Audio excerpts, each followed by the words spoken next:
2025 IPL बिगुल बाजी चलना यह मध्य महेंद्र सिंह धोनी की नहीं बहुत बड़ रोचक कथा गोटे सामना आसी फ्रेंड आप जानते अलरेडी मैंने जो जुलाई 31 तारिख में फ्रांचाइज और बीसीसीआई मध्य जो कमिटी बसला मीटिंग बसला एथरे सीएसके वाला सीएसके ओनर जी सीईओ से अलरेडी गोटे प्रस्ताव रखते जदि कौन व्यक्ति 5 वर्ष एवं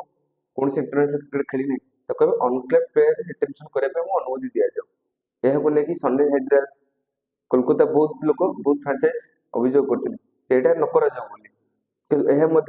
जिते प्लेयर्स राय ना बीसीसीआई भी मैंने कन्फर्म कर कारण आप जानते हैं रिसेंट गोटे इंटरव्यू होता जो महेंद्र सिंह धोनी निजे कहते बीसीसीआई डिपेंड कर खेल न खेलवा कहीं से निजे भी कहते जदि मुझे अनकेड प्लेयर रिटेन हो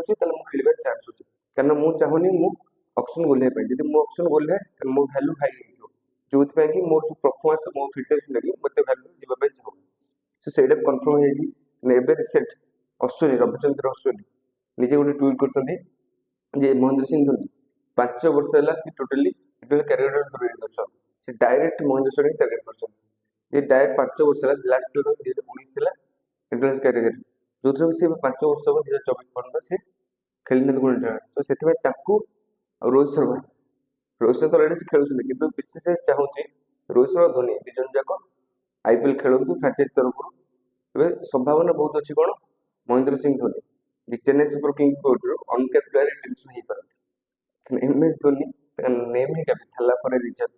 कारण सकाशे ही जेकोसी रूल रेगुलेशन चेंज हो थाला फॉर ए रीजन कहीं फैन बेस अधिक प्ले ऑप्शन रखा जाए कि भी हो पाए